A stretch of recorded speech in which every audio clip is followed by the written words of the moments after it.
মির্জা ফখরুল ইসলাম আলমগীর বাংলাদেশে অত্যন্ত সম্মানিত একজন ব্যক্তি এবং ওনার রাষ্ট্রপতি নির্বাচিত হওয়াতে আমি ওনাকে অন্তরের অন্তঃস্থল থেকে শুভেচ্ছা জানাই।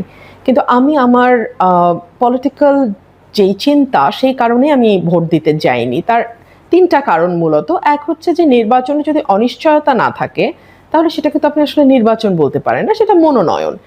সারা বাংলাদেশের সকলেই জানতেন যে মেজরিটি ভোট যেই দলের আছে সেই দলের প্রার্থী নির্বাচিত হবেন। সো এখানে আসলে এটিকে আমি নির্বাচন বলতেই চাই না। এক, দুই হচ্ছে ৭০ অনুচ্ছেদ নিয়ে আমাদের দীর্ঘদিনের আন্দোলন সংগ্রাম হয়েছে যে ৭০ অনুচ্ছেদকে অ্যাজ ইট ইজ আমরা রাখবো না।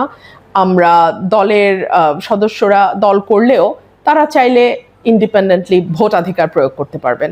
কিন্তু আমরা দেখলাম যে এখানে বারবার সতর্ক করা হলো যে বিএনপির যারা সংসদ সদস্য আছেন তারা দলের বাইরে কোনোভাবেই ভোট দিতে পারবেন না, এবং যদি তারা ভোট দেন তাহলে তাদের সংসদ সদস্য পদ বাতিল হয়ে যাবে। সো তাহলে আর ৭০ অনুচ্ছেদ নিয়ে এই যে বড় বড় কথা কি দরকার ছিল?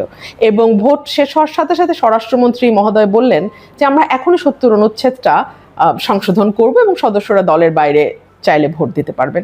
তো তাহলে এই ভোটে সেই অধিকারটা তাদের দেয়া হলো না কেন?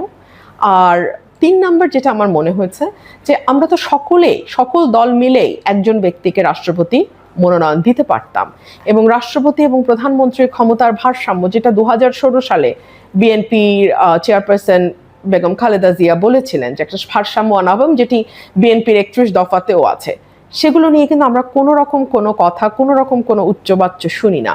সো এই সকল কিছু দেখে আমার মনে হয়েছে যে আমি আসলে এই প্রহসনের অংশ হতে চাচ্ছি না।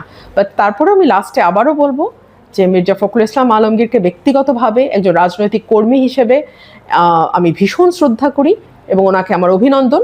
কিন্তু দেখুন, প্রিন্সিপালের একটা ব্যাপার আছে। সো আমার কাছে মনে হয়েছে আমি এই প্রহসনে অংশ নেব না।